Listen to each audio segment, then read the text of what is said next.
Jadi datanya harus dikumpulkan paling lambat hari Jumat agar kita bisa...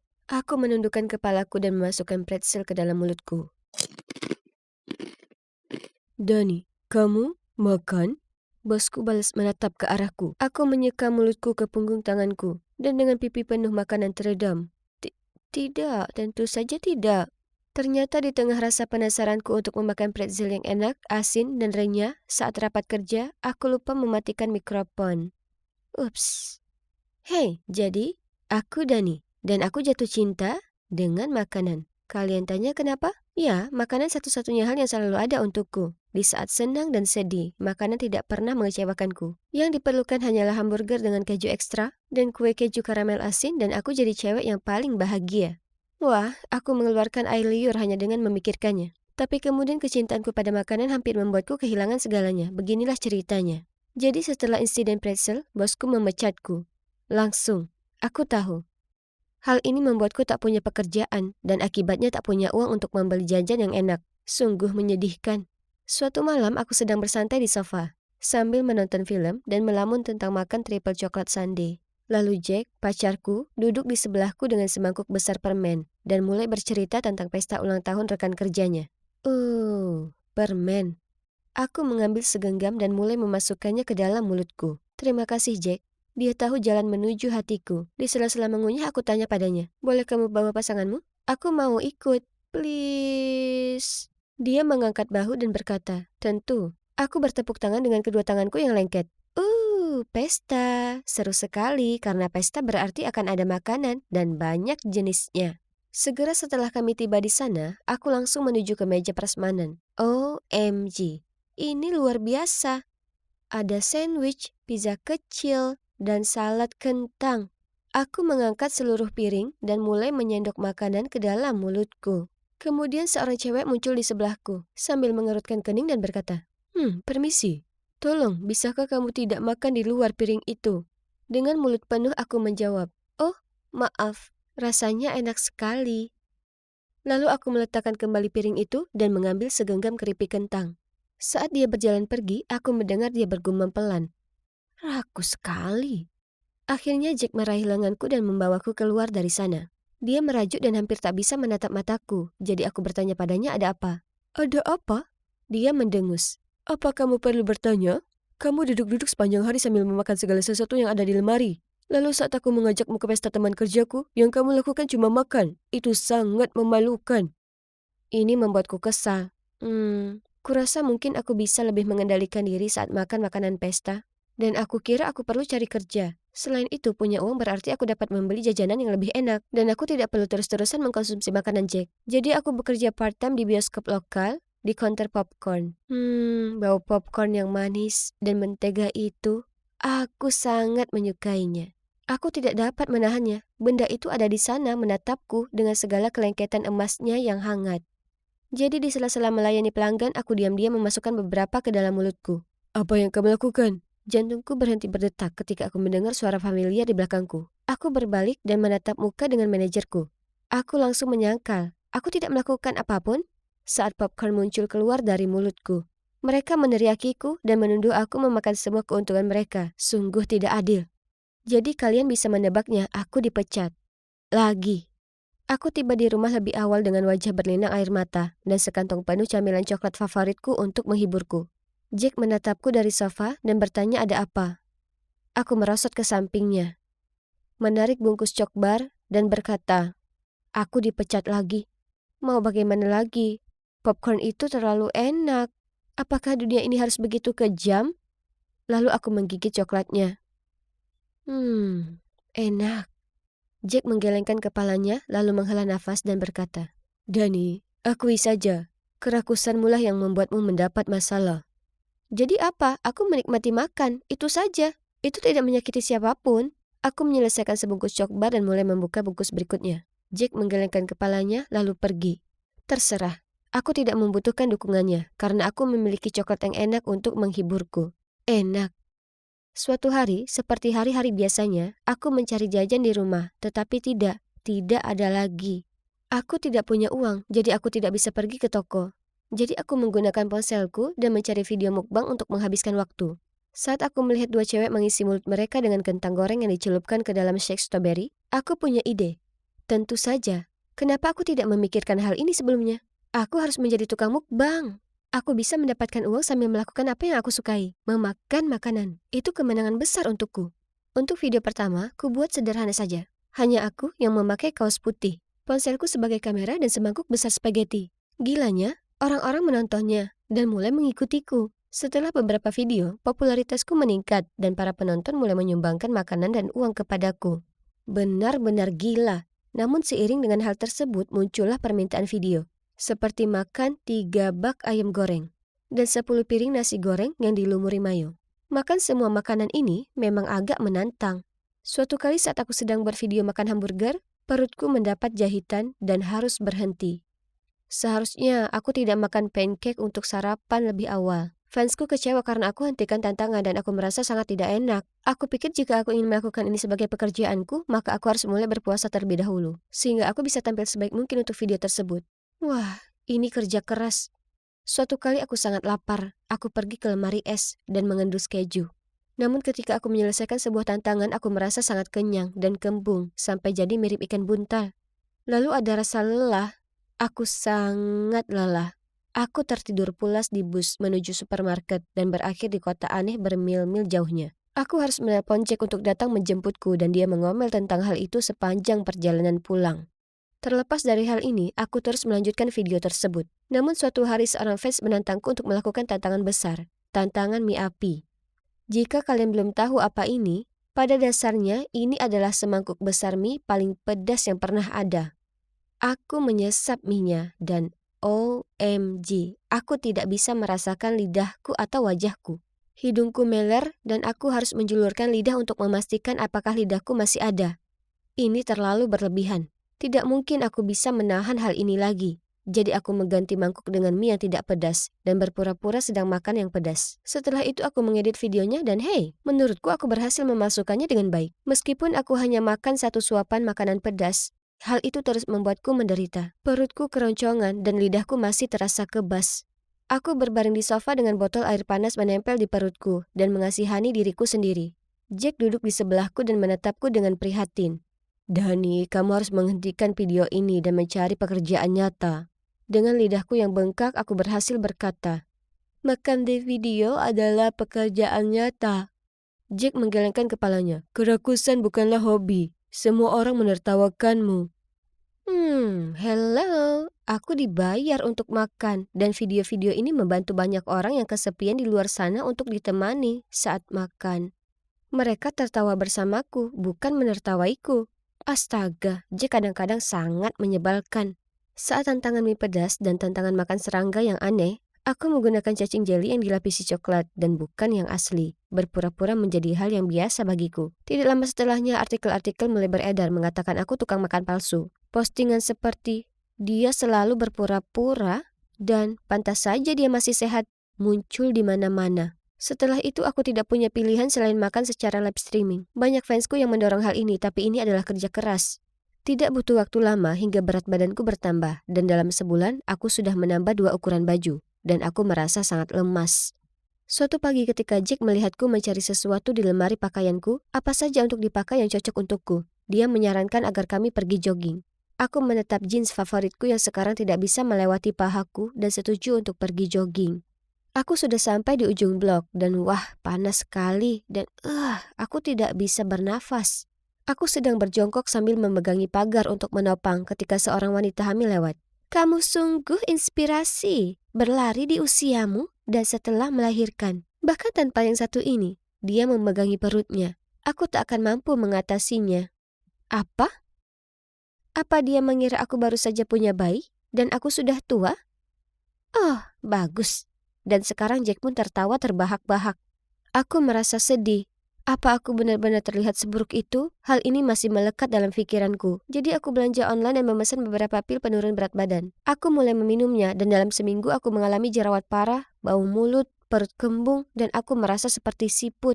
Lalu suatu kali aku berada di dapur meminum pil ketika Jack masuk. Melihat apa yang aku lakukan, mengambilnya dari tanganku dan berkata, Dani, lihat dirimu. Kamu berantakan. Kamu harus menghentikan pilnya dan menghentikan videonya. Aku lebih marah daripada tawon yang diganggu, jadi aku merampas pil-pil itu darinya dan menendangnya keluar ruangan. Lalu aku berteriak, "Kamu tidak mengerti, tinggalkan aku sendiri." Jack tidak banyak bicara padaku setelah itu, dan aku melanjutkan aktivitas mukbangku. Tidak butuh waktu lama aku mencapai 100.000 subscriber. Untuk merayakannya aku live streaming. Dengan meja penuh dengan makanan favoritku, ayam goreng, pizza, donat, dan seterusnya. Aku sedang menjejali wajahku ketika aku merasa panas dan lengket dan ruangan mulai berputar. Aku berkata, Aku merasa tidak enak badan." Lalu aku pingsan di tengah live streaming. Aku terbangun beberapa jam kemudian di rumah sakit dengan infus di lenganku, dan seorang dokter berwajah serius menatapku. Mereka memberitahuku kolesterolku tinggi, dan jika terus seperti ini aku akan menderita diabetes dan pendarahan perut. Ya, begitulah. Aku menangis dan bersumpah bahwa aku akan membuat beberapa perubahan besar. Aku suka makan, itu tidak akan pernah berubah. Tetapi aku tidak bisa membuat video mukbang lagi. Sekarang, aku masih menikmati makanan, tetapi tidak lagi makan berlebihan. Oh, aku juga punya pekerjaan baru, bekerja di sebuah restoran. Dan hebatnya, aku berhasil menahan diri untuk tidak memakan semua makanan yang kelihatan lezat itu. Aku sedang dalam perjalanan menjadi versi diriku yang lucu dan percaya diri lagi. Dan mulai sekarang, jika aku senang, sedih, atau apapun, aku akan membicarakannya dengan Jack, alih-alih beralih ke makanan. Aku akan selalu menyukai makanan, tetapi aku rasa pada akhirnya aku menyadari bahwa aku mencintai kesehatanku. Dan juga Jack. Shh, jangan katakan itu padanya, itu akan membuatnya marah. Hai, ini aku, Maxine. Sedang sembunyi di balik semak-semak dan memata-matai seorang cewek. Jangan salah, aku tak naksir padanya. Juga bukan seorang psikopat. Aku hanya membantu temanku Damon. Tapi, andai saja aku tahu betapa gilanya situasi ini nantinya, aku tak akan pernah setuju membantunya. Ini semua berawal ketika Damon jatuh cinta pada cewek ini, Sophie. Dia punya pesona misterius yang membuat Damon ingin langsung bicara padanya. Dan dia lakukan itu. Tapi Sophie bahkan tak meliriknya. Dia langsung jalan pergi. Aduh, aku sama sekali tak suka padanya. Dia sangat angkuh. Tapi Damon tak menyerah begitu saja. Dia coba berbagai macam cara untuk dapatkan perhatiannya. Bahkan menunggu bus bersamanya padahal dia punya mobil. Tapi tak satu pun berhasil. Dan ini membuatnya putus asa. Dia memohon bantuanku tapi kukatakan, tak mau. Kemudian dia berkata, ayolah Maxine, kau kan cewek, jadi berteman saja dengannya atau apa. Mungkin kau bisa cari tahu apa kesukaannya, makanan, musik kesukaannya, dan yang lainnya. Nanti bisa ku coba membuatnya terkesan. Tolonglah, aku mohon padamu. Apalagi akan kupinjamkan Nintendo Switch-ku selama sebulan kalau kau setuju. Kau tak mungkin menolak itu. Dia berhasil membujukku dengan itu. Aku akan lakukan apa saja untuk dapatkan Nintendo Switch. Ya sudah, sepakat. Tapi jangan salahkan aku kalau ini tak berhasil. Jadi setelah kelas selesai hari itu, aku mencari Sophie. Dia ada di halte bus dan aku hendak mendekatinya saat tiba-tiba dia berjalan pergi. Kuputuskan membuntutinya dan di perjalanan dia berhenti untuk membantu seorang wanita tua untuk menyeberang jalan. Wah, aku terkejut. Untuk seseorang dengan wajah begitu dingin, dia ternyata punya hati yang hangat. Mungkin dia memang tak terlalu buruk. Setelahnya dia mulai jalan ke arah taman dan saat itu suasana mulai makin gelap. Sedang apa dia? Dia duduk di sebuah bangku taman pada bagian yang menyeramkan di taman itu. Seolah dia sedang duduk menunggu seseorang. Aku sembunyi di balik semak-semak, jadi dia tak akan melihatku. Tapi aku benar-benar sangat ketakutan. Tiba-tiba dua orang pria muncul dan mulai bicara padanya. Tapi mereka kelihatannya tak suka dengan keberadaannya. Dia terlihat panik. Aku harus menolongnya. Dengan cepat aku berteriak, "Tolong Pak Polisi! Tolong! Ada dua pria melecehkan dan mengganggu kami." Terang saja, tak ada petugas polisi, tapi itu berhasil. Dua pria tadi kabur dan aku cepat-cepat mendatanginya memastikan Sophie baik-baik saja. Dia terkejut melihatku, tapi kemudian dia memelukku dan berterima kasih sudah menolongnya. Seluruh badannya gemetaran, dia pasti sangat ketakutan. Aku jalan dengannya kembali ke asrama kami. Dia memberitahuku kalau dia suka datang ke taman di malam hari karena itu sangat menenangkan. Kukatakan padanya itu sudah jelas berbahaya dan mungkin sebaiknya dia tak kesana lagi sendirian. Kemudian kami bertukar nomor telepon dan setelahnya kami jadi cukup dekat sampai beberapa hari kemudian kukatakan padanya kalau Damon sangat naksir padanya dan menanyakan apa mungkin dia mau kencan dengannya. Tapi dia hanya menggelengkan kepalanya dan mengatakan dia belum siap. Matanya tampak sedih, jadi aku tak memaksanya lebih lanjut. Mungkin dia baru saja mengalami putus cinta yang berat. Aku tak bertanya lagi padanya. Tapi suatu malam aku sedang menuju ke asramanya untuk nonton bareng saat ku dengar dua orang berkelahi. Itu adalah Sophie dan seorang cowok, dan Sophie menangis. Sepertinya cowok itu akan memukulnya. Jadi aku lari mendekat dan berkata, "Hei, kau kira apa yang sedang kau lakukan? Tinggalkan dia sendiri atau aku akan menelpon polisi." Dia hanya tertawa padaku dan mengatakan pada Sophie, "Kita belum selesai." Lalu dia segera pergi. Aku bertanya pada Sophie apa dia baik-baik saja dan siapa cowok tadi. Lalu dia bilang padaku kalau dia adalah mantannya yang terus berusaha kembali padanya. Tapi Sophie tak tertarik. Saat memberitahuku, dia mulai menangis dan berkata, "Karena dia, aku jadi sangat takut dan gelisah. Aku bahkan terlalu takut untuk tidur di malam hari." Aku merasa sangat kasihan padanya dan kukatakan padanya aku ada di sini untuknya dan bahwa dia bisa menelponku kapanpun. Nah, mungkin aku tak seharusnya mengatakan itu karena itu persis apa yang mulai dia lakukan. Setiap malam dia menelponku dan kami akhirnya ngobrol sampai jam 3 pagi. Aku sangat kelelahan, tapi aku ingin membantunya. Dia sepertinya sangat cemas sepanjang waktu. Dia tahu kami sering ngobrol, tapi dia sudah berhenti menanyakan tentang Sophie. Kelihatannya dia sudah mulai kehilangan minat dan lebih khawatir soal aku yang kelihatan seperti zombie dari film The Walking Dead. Kau benar-benar butuh tidur, Maxine. Biarkan saja Sophie, dia jelas bermasalah. Mungkin lebih baik tidak terlalu terlibat. Lebih mudah dikatakan daripada dijalani. Tapi malam itu kuputuskan untuk tak menjawab teleponnya. Aku tidur lebih awal dan saat aku bangun esok paginya, ku dapati 20 panggilan tak terjawab dan 50 pesan darinya. Ya ampun, beberapa dari pesan itu mengatakan dia sangat kesepian dan aku sudah mencampakannya. Kemudian ada satu yang mengatakan, "Kalau kau tak mengangkat teleponnya, aku akan mengakhiri hidupku." Oke, ini gila. Aku langsung menelponnya, tapi dia tak mau angkat. Aku bergegas ke asramanya tapi tak ada seorang pun yang menjawab. Aku panik saat itu lalu menggedor pintu, menjerit, "Sophie, buka pintu sialan ini." Tapi tetap saja tak ada jawaban. Aku sangat takut dia sudah melakukan hal buruk, jadi ku minta beberapa siswa membantuku mendobrak pintu. Dan saat itulah dia membuka pintunya. Aku tak pernah begitu senang melihat seseorang dalam keadaan hidup. Aku lari memeluknya, tapi dia terlihat sangat kesal. "Sedang apa kau di sini? Kau membuat keributan," katanya. "Apa? Aku sangat mengkhawatirkanmu. Kau bilang kau akan..." Tapi dia menyelaku dan berkata, "Kau perlu istirahat tidur, Maxine. Sepertinya kau gila." Aku tak percaya ini. Setelah semua panggilan telepon dan pesan-pesan itu, dia yang gila, bukan aku. Aku enggan membentaknya balik. Jadi aku hanya meninggalkannya. Aku butuh sendiri. Dia berusaha meminta maaf padaku beberapa hari berikutnya. Tapi aku tak ingin lagi berada di dekatnya. Dia bahkan mengirim pesan mengatakan kalau aku tak mau jadi temannya lagi, maka hidup sudah tak berharga lagi untuk dijalani. Aku sangat lelah dengan berbagai ancamannya. Jadi ku acuhkan saja. Lalu kemudian semuanya makin memburuk. Beberapa hari berikutnya, aku dan Damon belajar bersama saat Sophie menelponku dan mengatakan dia ada di rumah sakit. Dia memberitahuku dia mengidap tumor otak dan mereka sudah melakukan biopsi untuk memeriksa apakah itu ganas atau jinak. Aku tak percaya ini. Dia bertanya padaku apa aku bisa menjemputnya, dan ku katakan tentu saja, ini sangat menakutkan. Ku ceritakan pada Damon dan dia hanya berkata, "Kurasa dia mengarangnya, Maxine. Bagaimana mungkin dia tiba-tiba mengidap tumor? Kalian baru saja bertengkar dan tiba-tiba dia di rumah sakit. Ayolah, coba pikirkan itu." Aku terkejut. "Damon, bisa-bisanya kau ini. Kau menyebalkan sekali."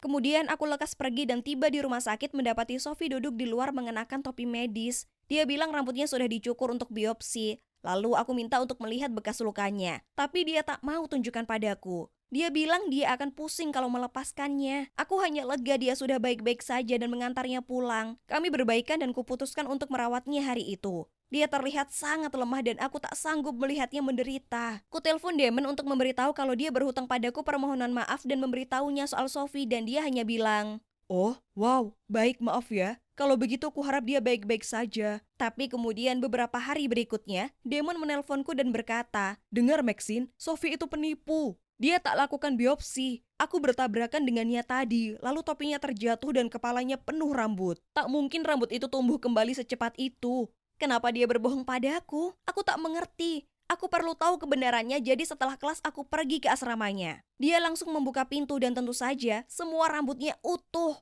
Dia mungkin tahu Damon sudah memberitahuku, jadi dia tak perlu repot-repot meneruskan kebohongan itu. Ini membuatku murka. Langsung saja aku mulai memakinya. "Jujur saja, Sophie, apa yang salah denganmu? Kenapa kau berpura-pura sakit seperti itu? Sesama teman tak melakukan itu. Sophie meraih tanganku dan berkata, Maxine, aku minta maaf. Aku sangat putus asa. Kulakukan itu karena aku sangat merindukanmu dan ingin kau memperdulikan aku lagi. Aku bertindak terlalu jauh. Tolong maafkan aku. Apa kau gila? Teriakku. Aku sangat mencemaskanmu. Apa kau yakin tak ada yang salah denganmu? Sophie mulai menyeringai dengan cara yang aneh dan berkata, satu-satunya kekeliruanku adalah aku jatuh cinta padamu, Maxine. Dia tak mau melepaskan tanganku dan aku hanya menatapnya keheranan. Apa katamu? Kau dengar aku. Aku mencintaimu. Kemudian dia mulai tertawa seperti maniak dan berkata, aku sudah mencintaimu sejak hari pertama kita bertemu. Aku tahu kau membuntutiku, jadi aku pura-pura berada dalam bahaya supaya kau datang dan menyelamatkanku. Bahkan mantan pacarku itu palsu. Dia hanya salah satu temanku yang berpura-pura. Apa kau tak bisa lihat? Aku bersedia lakukan apa saja untuk mendapatkan perhatianmu. Jika itu bukan cinta, apalagi? Ini tak mungkin terjadi. Aku berusaha tetap tenang sebisa mungkin dan mengatakan, dengar Sophie, aku tersanjung. Sungguh aku merasa begitu. Tapi aku ini normal. Aku hanya menganggapmu sebatas teman saja, oke? Tapi Sophie tak mau menyerah. Dia mencengkram tanganku lagi dan berkata, bagaimana kau bisa tahu itu? Kau bahkan belum berusaha mencintaiku. Beri saja aku satu kesempatan dan akan kutunjukkan padamu bagaimana cinta sejati itu sebenarnya. Aku berusaha melepaskan tangannya, tapi itu mustahil. Sophie mulai menggenggam tanganku makin erat sampai rasanya mulai sakit. Dia memandang mataku dan ya Tuhan, rasanya aku tak mengenalnya lagi. Dia terlihat seperti orang gila, seperti psikopat. Kemudian dia mulai bicara dengan nada yang sangat menyeramkan. Kau tak bisa lari dariku. Kau milikku sekarang. Aku sangat ketakutan. Aku harus pergi dari sana. Jadi kudorong dia dengan sangat keras sampai dia terjatuh ke lantai lalu aku lari seperti wanita gila keluar dari sana sampai akhirnya kembali ke asramaku. Kemudian ku telepon polisi, tapi pada saat mereka sampai di asramanya, dia sudah tak ada. Kuceritakan pada mereka apa yang terjadi dan menunjukkan mereka fotonya. Dan kalian tak akan percaya. Rupanya aku bukan satu-satunya gadis yang jadi korban Sophie. Ada gadis lain juga. Setelah malam itu, aku sangat ketakutan. Kemanapun aku pergi, aku merasa seseorang sedang mengawasiku. Kemudian suatu malam setelah shift kerjaku selesai, aku jalan melewati taman untuk kembali ke asramaku saat ku dengar seseorang di depan. Aku langsung tahu kalau itu adalah Sophie, tapi dia tak sendiri. Dia bersama beberapa pria. Mereka melihatku dan mulai menuju ke arahku. Tapi aku berlari secepat mungkin dan untungnya polisi berada tepat di luar taman dan pergi menangkap mereka. Kedengarannya seperti sebuah kebetulan, bukan? Nah, sebenarnya tidak. Sophie bukan satu-satunya yang bisa membodohi orang. Aku tahu Sophie membuntutiku, jadi aku ceritakan pada polisi dan bersama kami menyusun rencana ini untuk menangkapnya. Dan voila, itu berhasil. Sophie, jika kamu menonton ini, kuharap yang terbaik untukmu. Tapi mari kita tidak usah bertemu lagi. Sudah cukup menguntit seumur hidup. Hari itu biasa saja, seperti hari biasanya, dan aku sedang dengarkan lagu kesukaanku sambil berjalan pulang saat tiba-tiba, Boleh aku minta tanda tangannya? Oh, kau bahkan aslinya lebih tampan. Menikahlah denganku. OMG, menyebalkan sekali. Apa mereka tak punya kerjaan? Jadi kuhela napas dalam lalu berkata, oh, aku lapar sekali, cuaca seperti ini membuatku ingin makan taco. Andai saja. Bisa ditebak, tanpa membiarkanku menyelesaikan kalimat, mereka bergegas pergi dan 5 menit kemudian cewek-cewek itu kembali dengan taco yang cukup untuk kumakan sepanjang minggu. Ku ambil satu, mengunyahnya dengan mulut terbuka, lalu mengusap mulutku dan bersendawa keras sekali. Mereka melihatku jijik, lalu segera pergi. Dan memang, feed Twitterku malam itu tak mengecewakan. Kulihat banyak postingan dari para penggemar mengatakan aku kasar, rakus, dan tak tahu berterima kasih. Para penggemar bodoh ini seharusnya berhenti berfantasi tentang idola mereka, sungguh. Oke, cukup internet untuk hari ini. Sekarang aku harus meninjau naskah untuk penampilan besok. Aku sangat menyukai sulap dan berpartisipasi di semua pertunjukan besar di kota ini dan sekitarnya. Setiap hari meliputi penelitian yang mendalam untuk temukan trik baru. Jelas, semuanya membuahkan hasil.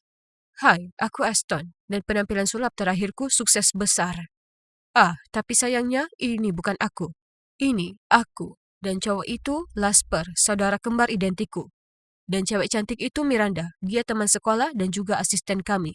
Dia adalah angin segar pembawa perubahan dalam pertunjukan kami. Dia juga cewek yang paling mengagumkan yang pernah kutemui. Tapi aku tak pernah punya nyali untuk memberitahunya itu. Kami lakukan pekerjaan dengan baik hari ini, terutama kau, Ashton. Naskahnya luar biasa dan para penonton sangat menyukainya. Terima. Aku tak tahu bagaimana aku bisa berterima kasih pada kalian. Aku belajar banyak sekali dan aku sangat senang bekerja dengan kalian berdua.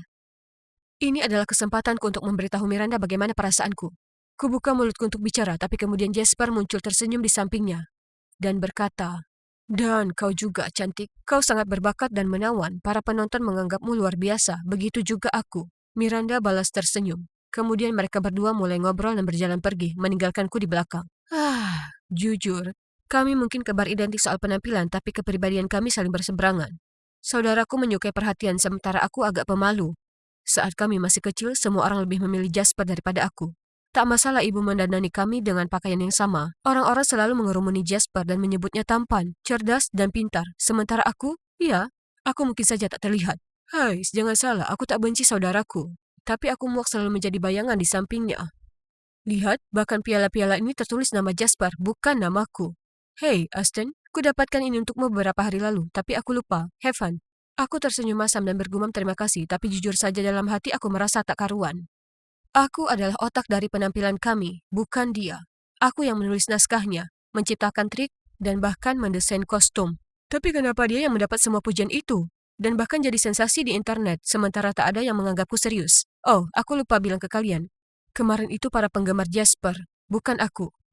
Aku selalu keliru dikira dia. Jadi kemarin kuputuskan bersenang-senang dan memainkan trik kecil padanya. Lucu sekali karena Jasper bingung dari mana skandal ini berasal. Lagi, para penggemar Jasper mengira akunku adalah miliknya yang pribadi. Jadi mereka membombardirku dengan pesan penuh dengan bualan tak bermutu. Jasper, aku sangat mencintaimu. Jasper, aku akan menuntutmu karena mencuri hatiku. Apa kau tahu di mana cowokku? Dia sedang baca pesan ini sekarang dan namanya adalah Jasper. Aku hendak matikan ponselku dan pergi tidur saat tiba-tiba kulihat Jasper mengomentari postingan baru Miranda. Dan mereka terus berbalas pesan. Para penggemar cewek itu membuatku muak. Mereka melihat sosok laki-laki menawan dan tampan. Dan mereka bertingkah seperti burung murai melihat benda berkilau.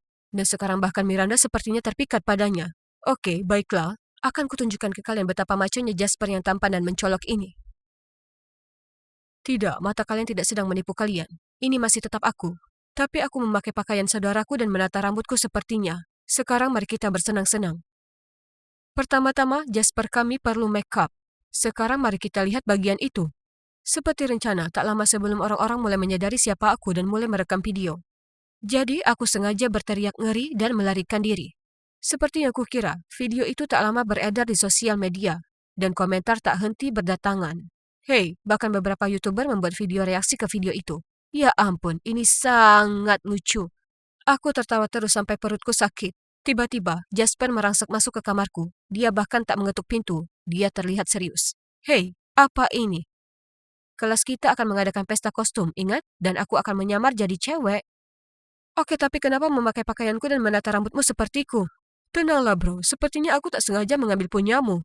Toh biasanya kita pakai barang yang sama sepanjang waktu saat kita masih kecil, jangan terlalu baper. Dan soal rambut, aku cuma mencoba sesuatu yang baru. Dia memandangku curiga, menghela napas, kemudian pergi. Keesokan harinya, aku kira seluruh sekolah akan menjelekkan Jasper soal video itu. Tapi sebaliknya, para penggemar cewek itu bahkan menganggapnya lucu dan menginspirasi karena dia mendobrak norma-norma gender. Aku tak bisa berkata-kata, terserah. Reaksi mereka bukan masalah. Satu-satunya yang terpenting adalah bagaimana pendapat inspirasiku Miranda tentang ini. Baju yang keren, boleh ku pinjam kapan-kapan? Oh, itu. Itu persiapan pesta kostum yang akan datang. Lol. Oh, tidak, maksudku itu cukup bagus.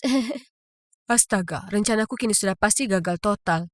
Aku tetap di sana mengamati mereka sebentar, dan dia terus memainkan rambutnya sambil menatap saudaraku dengan pandangan terpesona. Kemudian yang makin membuatku jengkel, tepat sore itu, Pak Wainwright, kepala sekolah kami masuk ke kelas. Berhenti di depan bangku Jasper dan bertanya padanya, Jasper, akan jadi kehormatan bagiku jika kau bisa tampil atas nama sekolah di acara pembukaan balai kota minggu depan. Jasper langsung menerima undangan itu, dan kepala sekolah berterima kasih padanya, lalu pergi. Bagaimana denganku? Dia tak terlalu banyak melihat ke arahku. Kalian tahu, aku ini yang membuat konten dan lainnya. Jasper hanya orang yang berakting, mengikuti naskahku. Ini bikin frustrasi. Semua ketidakadilan ini tak akan terjadi jika aku tak punya glossofobia. Ya, bicara di depan publik membuatku takut. Jadi aku hanya bisa duduk di sana dengan tangan mengepal merasakan kemarahanku saat ini. Ini menyebalkan. Aku di belakang panggung dengan Jasper memeriksa jadwal pertunjukan. Saat Jasper berseru, aku ingin buat sedikit perubahan. Aku ingin mengakui perasaanku terhadap Miranda di akhir penampilan. Dia menunjuk panggung lalu melanjutkan. Aku akan menggantung sekotak penuh kelopak bunga di langit-langit, dan selama tepuk tangan, kau akan menarik tali itu dan wush, kelopak-kelopak bunga akan berjatuhan di atas kami saat aku membuat pengakuan. Bagaimana menurutmu? Romantis ya? Aku kebingungan, tapi masih berhasil bergumam. Oh, iya, itu kedengarannya bagus. Tapi jantungku terasa sesak. Tak mungkin aku bisa biarkan itu terjadi. Jadi, aku punya sebuah rencana. Karena aku adalah yang bertanggung jawab atas propertinya, hari itu diam-diam aku mengganti kotak kelopak bunga di ujung tali dengan ember berisi air kotor saja. Bukankah itu terdengar lebih seru? Kemudian sebelum pertunjukan, ku tarik Miranda ke samping, lalu memberitahunya. Jasper punya kejutan untukmu. Kau akan suka. Setelah dia menerima hadiah ini, tak mungkin dia mau menemui Jasper lagi. Hahaha, aku tak sabar menunggu. Pertunjukan selesai dan tepuk tangan. Aku menunggu sinyal kedipan mata dari Jasper, lalu aku menarik talinya dan menyaksikan, oh tidak, kesalahan teknis. Tali yang menahan ember tersangkut dan sekarang seluruh ember itu terjatuh. Jasper menerjang ke depan dan menjatuhkan Miranda. Ember itu menimpa kepala Jasper. Dia pingsan dan air yang bau dan berlumur itu tumpah kemana-mana. Seluruh tempat itu jadi gempar. Ya Tuhan, apa yang baru saja aku lakukan? Oh! Aku memegangi kepalaku dan berteriak, tapi tunggu. Kenapa sangat gelap? Hei, ini kan kamarku. Aku merasa kedinginan, basah berkeringat dan gemetaran. Kurai ponselku dan melihat kalender. Harus kucubit diriku sendiri sementara jantungku masih berdebar. Ternyata hari H belum tiba, itu besok. Jadi, aku bermimpi, aku tak sungguhan sudah mencederai saudaraku kan? Aku bergegas ke kamar Jasper untuk memeriksa. Phew, dia terbaring di sana memainkan ponselnya. Aku merasa sangat tak enak, hanya karena kecemburuanku yang kekanakan, aku hampir saja mencederai saudaraku. Aku berpikir sejenak, lalu kemudian berjalan mendekatinya untuk mengakui semuanya. Jasper, aku minta maaf. Aku harus mengatakan ini. Semua skandal baru-baru ini, aku yang melakukannya, dengan sengaja. Insiden Taco dan juga yang di Walmart, dia mendongak dari ponselnya dan menghela napas. Kenapa kau lakukan itu? Karena aku juga suka Miranda. Hah? Sungguh? Aku tak tahu itu. Kenapa kau tak bilang padaku? Aku bahkan akan mengacaukan penampilan kita besok. Oke, maki atau pukul saja aku, apa saja aku pantas mendapatkannya. Jasper mengepalkan tangannya dan mengangkatnya di depanku. Aku menutup mata dan bersiap menerimanya. Tapi kemudian yang mengejutkanku, dia menepukku di bahu lalu berkata dengan tenang. Aku marah, bukan murka. Tapi jujur, aku lebih kecewa. Kita bersaudara, kita ini keluarga. Tapi aku juga patut disalahkan. Kurasa aku memang terlalu memanfaatkan ketenaran. Aku tahu kaulah yang punya ide untuk semua konten keren itu. Dan kurasa seharusnya aku tak terlalu terbuka dengan perasaanku terhadap Miranda. Dan mestinya mempertimbangkan perasaanmu. Setelah ngobrol beberapa saat, kami akhirnya setuju bahwa setelah penampilan besok, kami akan mengirim pesan ke Miranda mengakui perasaan kami. Dan apapun yang diterimanya, itu merupakan kehendak Tuhan. Pertunjukannya luar biasa, dan kami bahkan berfoto dengan wali kota dan menjabat tangannya. Tapi momen yang paling mendebarkan adalah hal ini. Saat kami pulang, Jasper dan aku duduk bersebelahan dan mengirim pesan ke Miranda mengakui perasaan kami. Pesan muncul di ponsel kami bergantian. Jadi siapa yang akan memenangkan perebutan cinta ini? Aku menahan napas dan membuka pesan.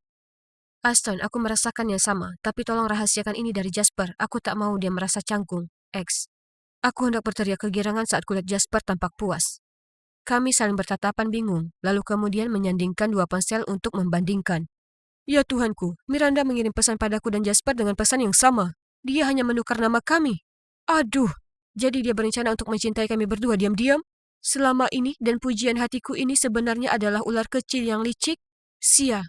Dan kalau dipikir aku hampir kehilangan saudaraku gara-gara dia. Dia sungguh tak pantas. Kami tercengang, kemudian kami berdua tertawa terbahak-bahak. Dan kalian bisa tebak apa yang kami lakukan setelahnya, tentu saja. Kami mengucapkan selamat tinggal ke Miranda dan mencari asisten baru. Semoga kami berdua tak naksir yang satu ini. Memang benar kalau aku ini dulu muak jadi pendamping saudaraku, tapi sekarang berbeda. Aku paham bahwa meski kami terlihat sama, kami masing-masing punya kepribadian kami sendiri. Itulah kenapa ada banyak hal dalam hidup yang cocok dengan dirinya, tapi tidak denganku dan begitu sebaliknya. Dan apa kalian tahu aku bangga akan itu? Lagi pula, aku sedang berusaha keras mengatasi sifat pemaluku dan menampakkan diri.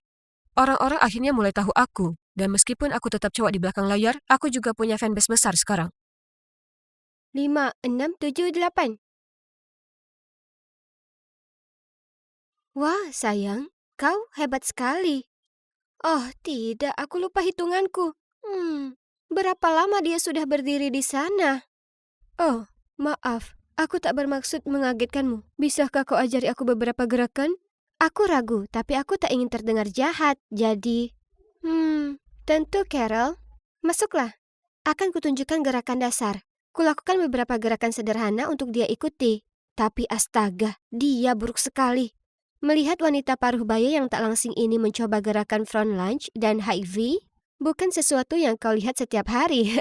Tapi, kuhargai upayanya untuk lebih mengenalku.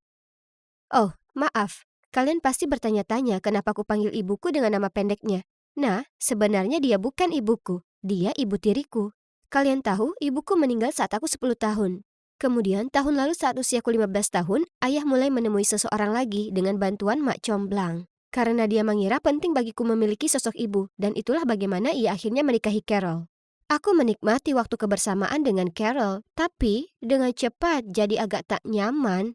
Dia menontonku latihan gerakan cheerleader tiap malam, mulai ngobrolin cowok di sekolahku, dan juga memaksa maraton nonton serial TV bersamaku.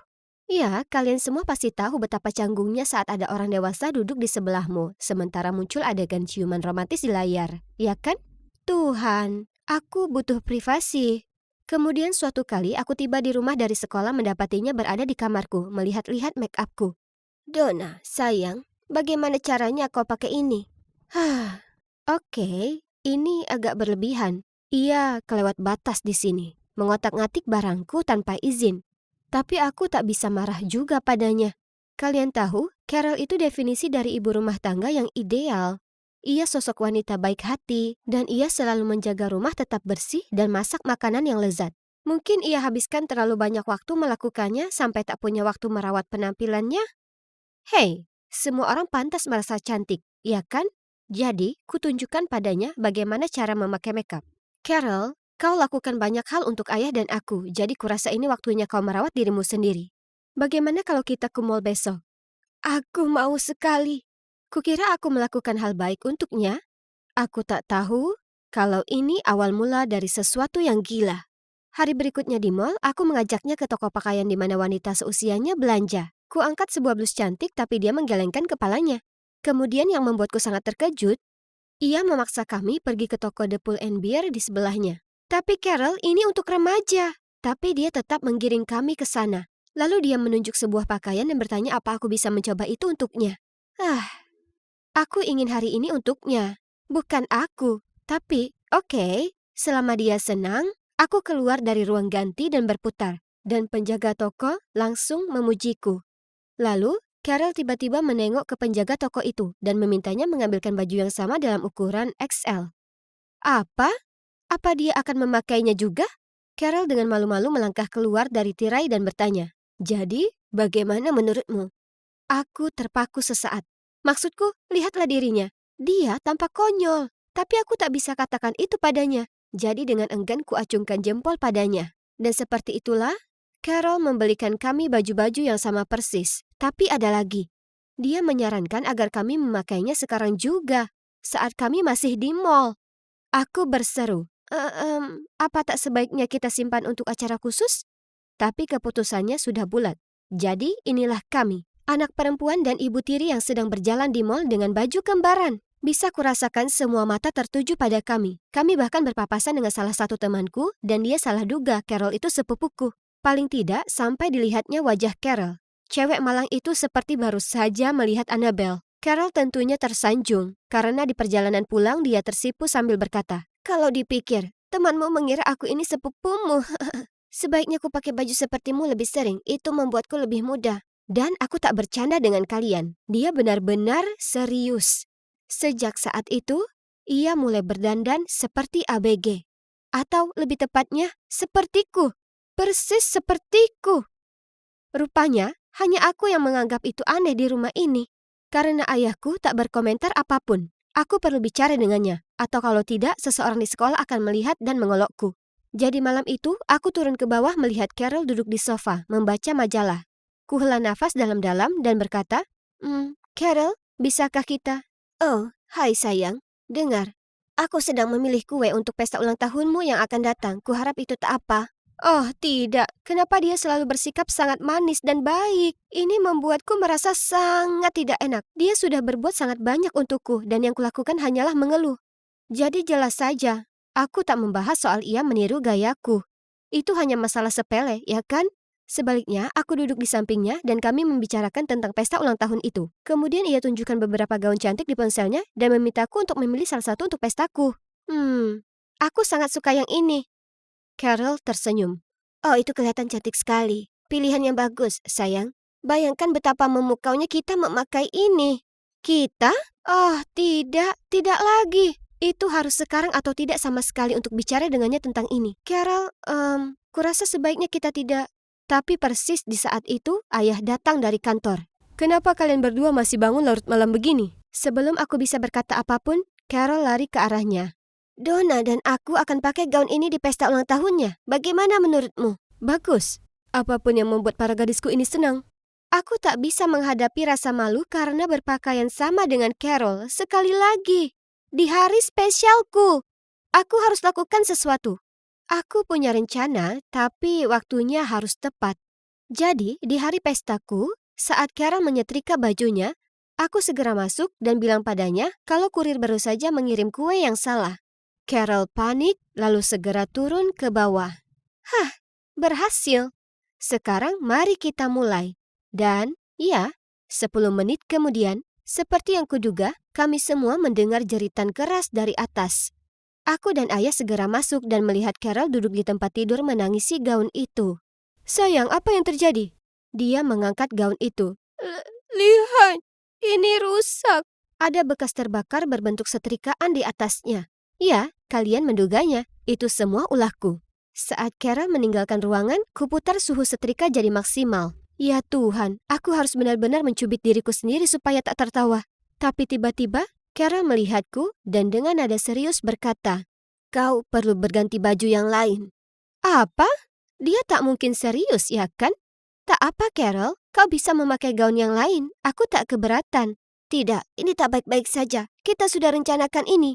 Ambil gaun biru yang kita berdua punya. Dengar, kurasa kita sebaiknya tak memakai gaun yang sama. Itu aneh. Kemudian ayahku memotong.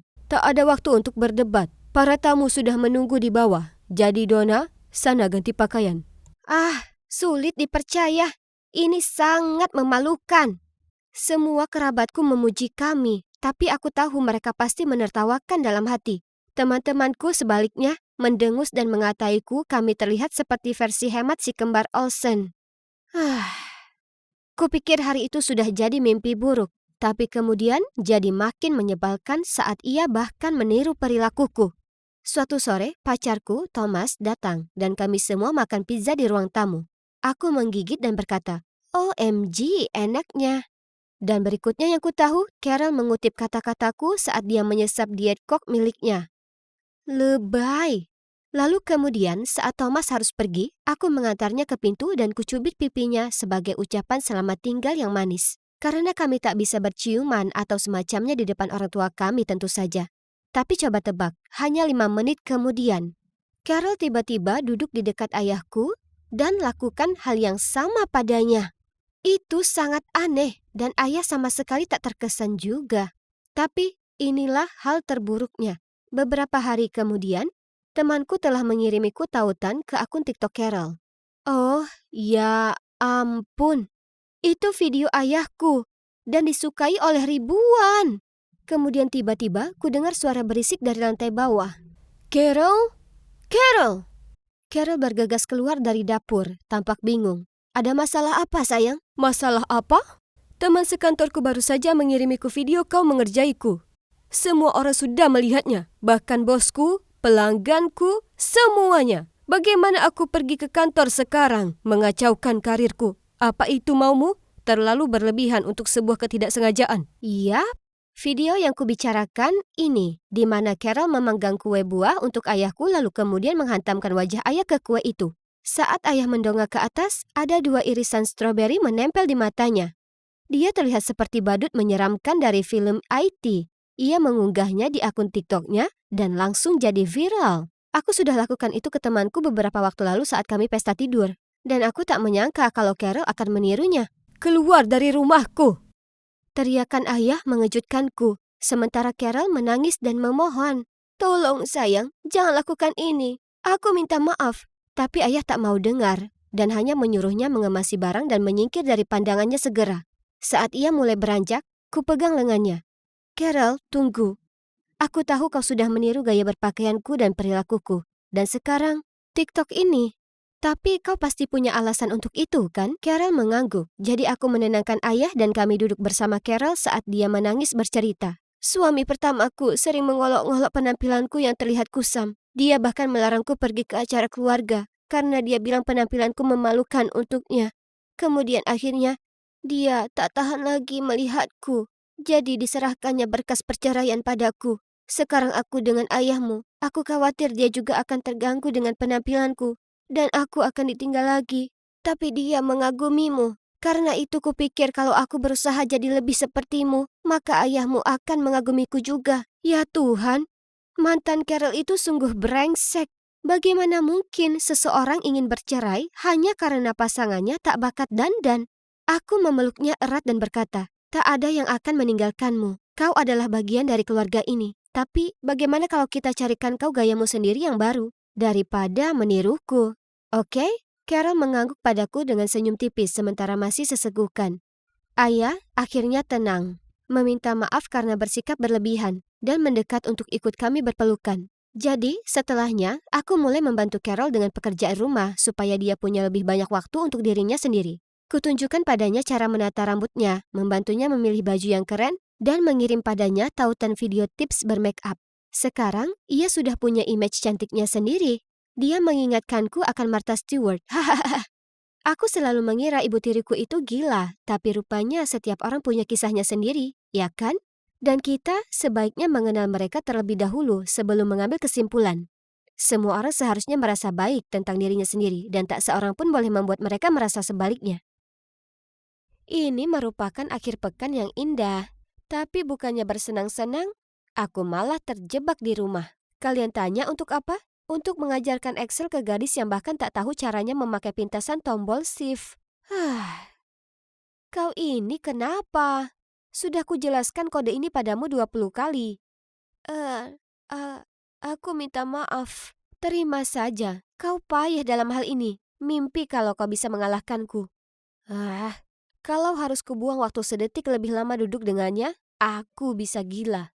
Lihat betapa palsunya dirimu. Kalau kau marah, tunjukkan saja padaku. Kenapa kau harus selalu jadi nona ramah? Biar kuperkenalkan pada kalian. Itu Lara, yang katanya saudariku. 2 bulan lalu, ibu membawanya pulang dan mengumumkan, Jeff, ada sesuatu yang ingin kusampaikan padamu. Dulu saat kita putus sebentar, akibat kebencian orang tuamu padaku, nah, selama masa itu, kudapati diriku hamil. Aku melahirkan putri kecil kita, Lara. Aku baru berusia 22 dan tak punya uang. Jadi walaupun menyakitkan untuk kulakukan, aku menyerahkannya. Aku tak pernah memikirkan tentang dia. Dan sekarang, ya, aku berhasil menemukannya. Dia menepuk-nepuk matanya yang berkaca-kaca lalu menyerahkan hasil DNA. Ayah sangat terharu dan berlari memeluk Lara. Mereka menangis lama dan berpelukan lama, sedangkan aku hanya berdiri di sana terdiam karena kaget saat reuni keluarga ini berlangsung. Semuanya terjadi begitu cepat. Bagaimana bisa aku percaya bahwa suatu kebetulan saat ibu tiba-tiba menemukan anaknya yang telah lama hilang setelah bertahun-tahun lamanya? Apalagi Skylar, stop bersikap keras kepala. Ibu membentakku, lalu bergegas menghampiri Lara dan mulai memeluknya dan membelai rambutnya dengan lembut. Bukan salahku kalau kemampuan belajarnya seperti siput. Berhentilah ikut campur, kalau tidak aku berhenti mengajarinya. Oh ya, dan juga afeksi ibu anak itu hentikan. Itu konyol. Aku tahu apa yang kalian pikirkan, kenapa bersikap begitu ke ibuku. Masalahnya, ia bahkan bukan ibu kandungku. Beberapa bulan lalu, sesuatu yang gila terjadi padaku. Ada wanita asing yang muncul entah dari mana dan menyatakan ia adalah ibuku. Apa yang harus kukatakan sekarang? Tentu saja kukatakan padanya kalau ia salah orang. Tapi saat kulihat kontrak penjualan antara ibuku dan dirinya, aku terpaku karena syok. Ternyata ibuku keguguran. Tapi ia selalu takut akan kehilangan posisi di keluarga ini. Jadi ia membeliku dari wanita ini. Jadi aku diadopsi. Ini lumrah, ya kan? Tapi tetap saja, aku tak layak diperlakukan seperti itu. Aku selalu diabaikan sejak masih kecil. Ibu tak pernah memeluk atau menciumku. Ia tak bacakan dongeng sebelum tidur atau menyelimutiku di ranjang saat malam. Yang ia lakukan hanyalah menghardikku. Pergi sana. Kurasa kuyakinkan diriku kalau ibuku memang begini. Tapi saat Lara datang, dan ibu begitu berbeda dengannya. Aku paham sekarang. Aku paham kenapa ia perlakukan aku begitu dingin dan kenapa aku tak pernah merasa bahagia meski besar dalam keluarga yang kaya. Karena aku tak pernah diterima di sini. Setelah insiden dengan wanita itu, kutemui ibu soal ini. Aku paham. Aku tahu aku bukan putri kandungmu dan itulah kenapa ibu merasa pantas memperlakukanku seperti sampah. Oh, tolong, berhentilah bersikap dramatis. Biar ku beritahu ibu ini. Meskipun ibu memang mengadopsiku, aku masih akan buktikan kemampuanku ke ayah dan mengambil alih perusahaan ini sendiri. Ibu kebingungan setelah mendengarnya.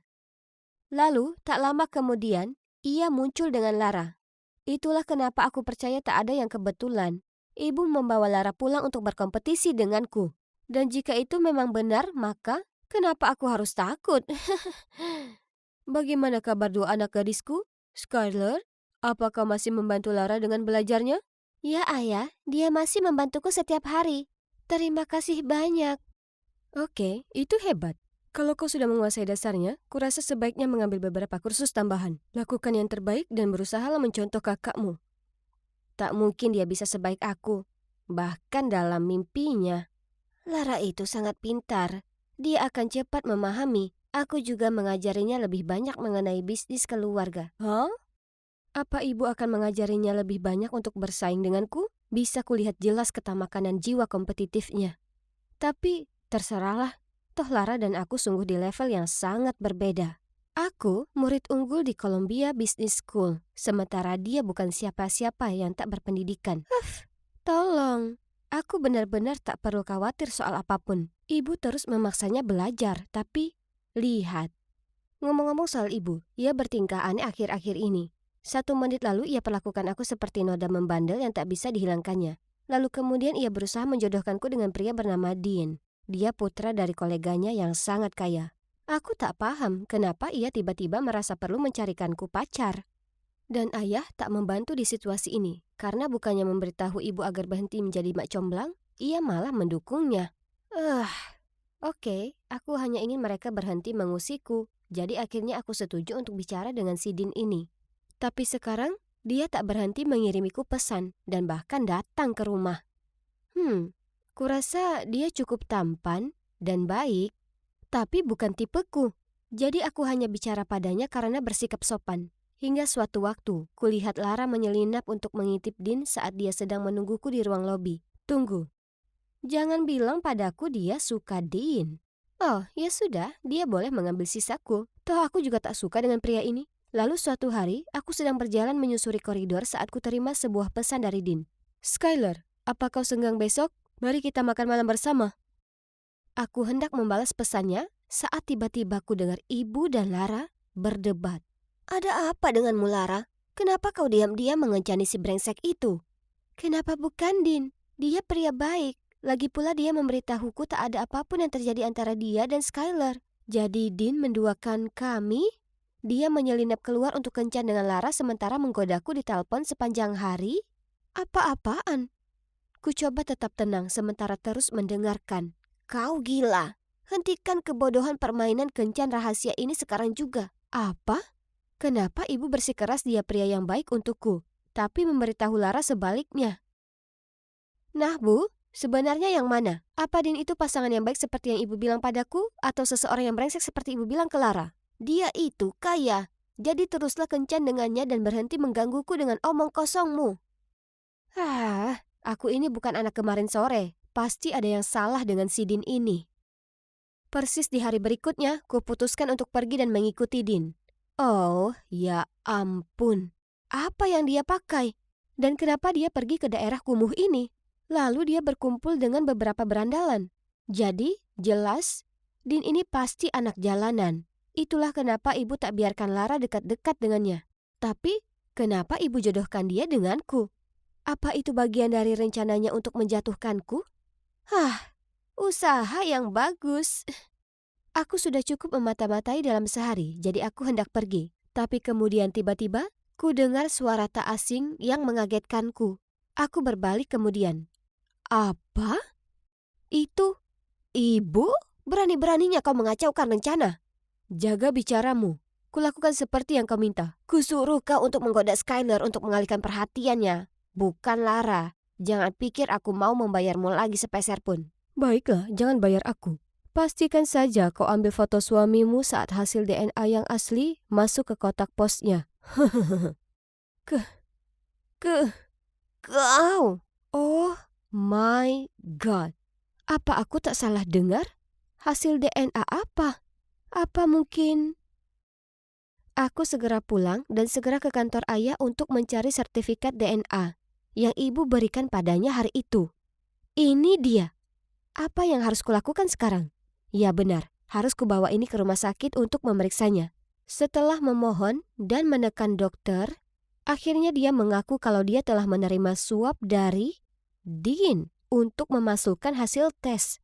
Ku minta yang asli dan percaya atau tidak, Lara bukan anak dari ayahku.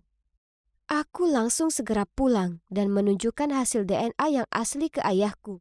Ayah sangat kaget sampai aku harus membantunya duduk, lalu mengambilkannya segelas air. Saat ia sudah mengatasi rasa terkejut tadi, ia menyuruhku memanggil Lara dan ibuku untuk menemuinya. Tapi, oh tidak, kamar Lara kosong. Hanya ada satu surat tergeletak di atas ranjang. Maaf semuanya, Dean memberitahuku kebenarannya. Terima kasih semuanya sudah mengurusku. Terutama kau, Skylar. Jujur aku senang berada di dekatmu. Kurasa kau orang yang baik dan sabar. Tolong, jangan berubah. Aku tak pantas berada di duniamu, jadi aku tak bisa tinggal. Jika kita berjodoh, pasti kita akan berjumpa lagi. Terima kasih dan maaf sekali lagi. Salam sayang, Lara. Sulit dipercaya. Bagaimana bisa kau bohongi kami semua dengan hal seperti ini? Mengetahui dia tak bisa lolos lagi, ibu menjawab. Oke, Lara bukan anakmu. Aku hamil setelah kita putus. Aku tak mau kau mencampakkanku, jadi ku bayar Dean untuk memalsukan sertifikat DNA. Lalu aku membayarnya lagi untuk mengencani Skylar dan mengalihkan perhatiannya dari belajar. Bisnis ini seharusnya milik Lara, bukan Skylar. Tapi bajingan itu malah jatuh hati pada Lara. Ayah yang malang, ia terlihat sangat patah hati. Ibu coba memohon pada ayah agar memaafkannya, tapi ayah mengatakan kepercayaannya sudah dirusak dan bahwa ibu harus pergi. Semuanya kacau. Ayah yang malang mengurung diri di kantor, sementara aku berbaring di ranjang menatap langit-langit. Aku tak bisa berhenti memikirkan semua kebohongan ibu. Dan untuk apa? Uang? Ketenaran? Status? Semua itu apakah sebanding dengan mengorbankan harga diri, kehormatan, dan kepercayaan? Aku dulu juga ingin berkompetisi dengan Lara. Tapi ternyata itu semua hanya sesaat saja. Ayah, kurasa aku juga sebaiknya pergi. Karena aku bukan putri kandungmu juga. Ke, kau? Aku tahu sudah cukup lama, tapi tetap diam saja karena aku takut ayah akan mencampakkanku. Terima kasih selalu ada untukku. Ayah pria yang baik, tidak pantas menerima semua rasa sakit. Kemudian kuceritakan pada ayah tentang bagaimana aku tahu aku diadopsi dan bagaimana ibu membayar ibu kandungku untuk menyerahkanku. Ayah mematung sejenak, lalu dengan tenang berkata, Skylar, sayang, kau akan selalu jadi putriku dan aku sangat bangga padamu. Tolong, tinggallah di sini denganku. Aku tak bisa menahan air mata. Apa ayah sungguh ingin aku tinggal? Bahkan setelah kejadian yang sungguh gila ini, aku sangat menyayangi ayahku, tapi aku tak bisa membuatnya kecewa lagi. Hari berikutnya, ayah dan aku pergi ke rumah ibu angkat Lara. Aku mencairkan suasana dan mengajaknya kembali bersama kami. Dengan sopan ia menolak, ternyata dia hanya ingin kehidupan sederhana. Terkadang kami masih bertemu, dan kami sebenarnya jadi teman yang cukup dekat. Bukankah itu luar biasa? Karena sebelumnya, kami bagaikan air dan api. Fakta bahwa aku tak harus mengajarinya Excel lagi mungkin membantu. Ada orang yang lakukan apa saja yang mereka bisa untuk dapatkan ketenaran dan kekayaan, tapi hal ini seringkali harus dibayar mahal. Ibu membiarkan ketamakan mengubahnya menjadi monster, dan sekarang ia menerima ganjarannya. Aku tak suka apa yang sudah dilakukannya, tapi ia tetaplah ibuku. Ya, bagaimanapun ibu angkatku. Jadi, aku masih mengiriminya subsidi dan mendoakan kebahagiaannya di sisa hidupnya. Kenyataannya, aku lebih memilih melepas kekayaan yang sangat besar dan jalani hidup yang tenang daripada jadi pribadi yang tak kuinginkan. Jika itu kamu, akankah kau lakukan hal yang sama untuk hidup dengan tenang? Oh, sudah lebih dari 1 tahun, dan tempat ini masih persis sama, pikirku dalam hati. Tiba-tiba, kulihat ada pria berjalan di depanku. Dia kelihatan sangat familiar. Apa mungkin itu dia? Alex! Aku segera mengejarnya dan meraih lengannya. Dia akan menerima bogemku. Tapi saat dia berbalik, ups, kusadari itu bukan Alex, tapi orang asing. Martin Henderson. Aku sangat malu sampai aku tak bisa lagi menatap matanya. Maaf, gumamku sambil berlari menuju lift. Ini pasti takdir. Kita bertemu lagi. Aku sedang berdiri di luar gedung saat ku dengar suara. Aku berbalik dan di sanalah dia, laki-laki yang kutemui pagi ini. Hoi, aku Martin, katanya, lalu mengulurkan tangan untuk menjabat tanganku. Sebelum sempat bereaksi, ku dengar seseorang memanggilku. Itu Tom, sahabatku dari Vietnam. Aku ada kencan makan siang dengannya, tapi hampir saja lupa. Oh, aku Lindsay. Senang bertemu denganmu. Lalu dengan cepat berpamitan ke Martin dan bergegas menuju ke Tom. Lindsay, bagaimana pekerjaan barumu dan siapa laki-laki itu tadi? Aku merasa sangat sedih saat dia bertanya padaku hal ini. Sebenarnya aku tak begitu mengenalnya. Dia sangat mirip dengan seseorang di masa laluku. Tom memutar matanya. Seseorang di masa lalumu? Oh, ayolah. Jangan bilang padaku maksudmu pacarmu yang payah itu yang meninggalkanmu di Vietnam. Ya, apa yang bisa kukatakan? Terlepas apa yang telah Alex perbuat padaku selama ini, aku masih belum bisa menyingkirkannya dari kepalaku. Tom jelas bisa merasakan itu saat mengatakan, jujur saja Lindsay, kau harus melupakannya. Dia benar-benar brengsek. Tiba-tiba, semua kenangan kami bersama kembali terlintas. Setahun lalu, Alex dan aku pergi bertualang ke Vietnam bersama. Kami sudah rencanakan ini bertahun-tahun, dan ini akan jadi perjalanan panjang karena kami ingin menjelajah negara ini semaksimal mungkin. Awalnya, semua berjalan sesuai rencana. Tapi, suatu pagi, argumen bodoh membuat kami bertengkar hebat yang membuat Alex sangat marah, hingga akhirnya pergi. Kukira dia hanya perlu melepas emosi lalu nanti akan kembali.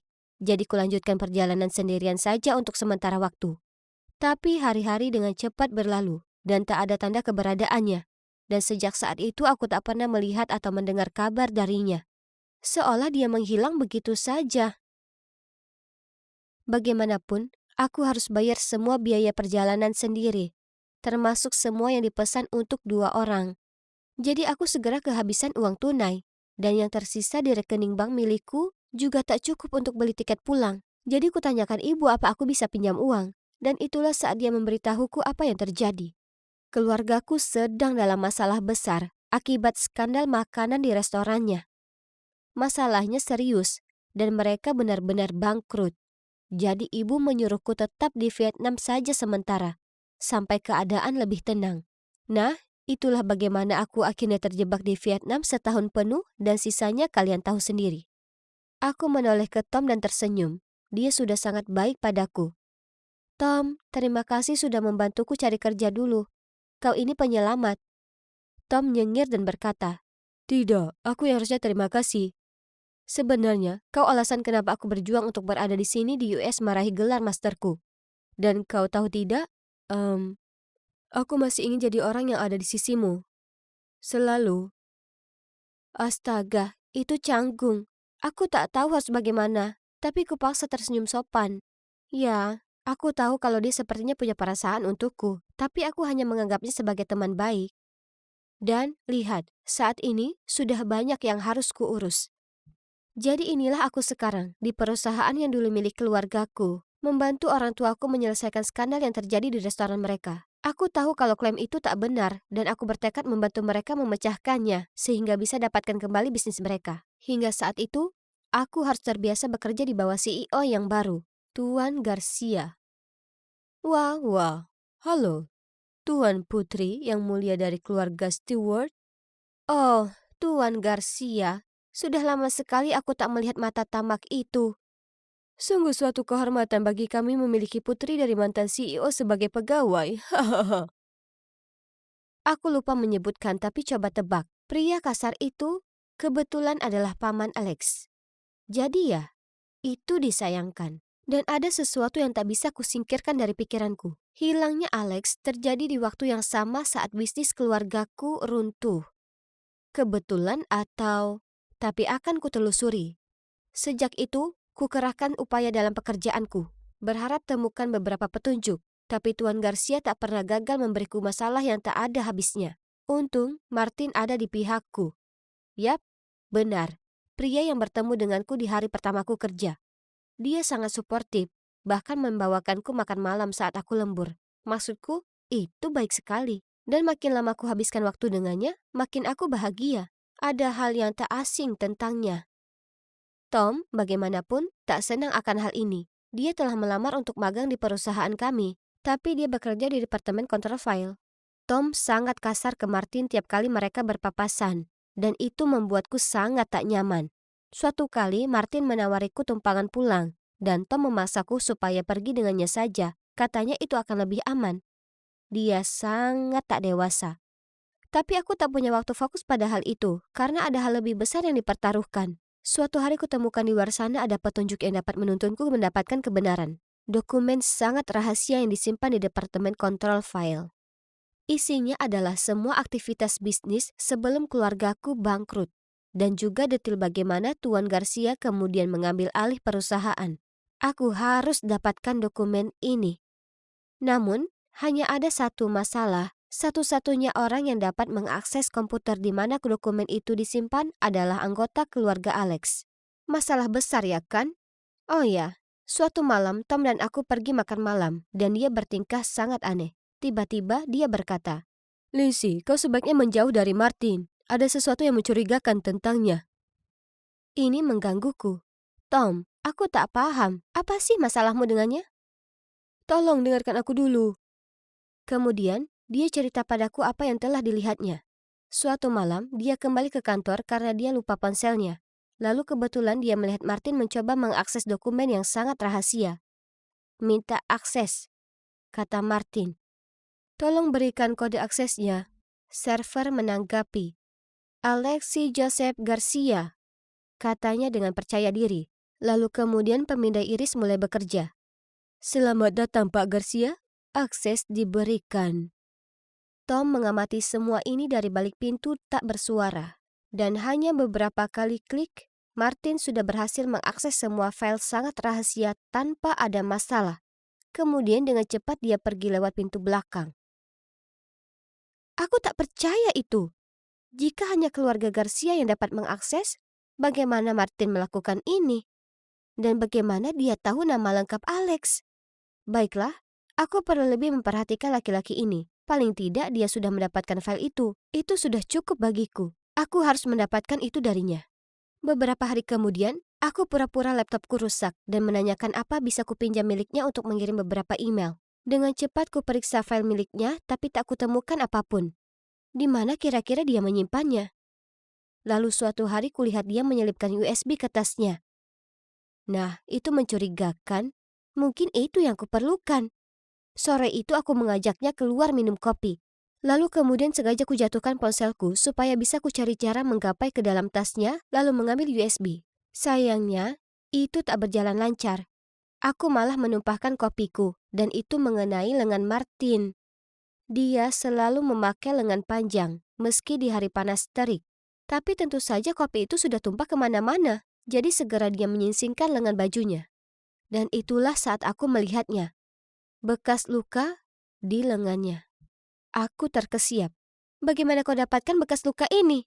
Terlihat sama persis seperti punya mantanku. Alex punya bekas luka yang sama.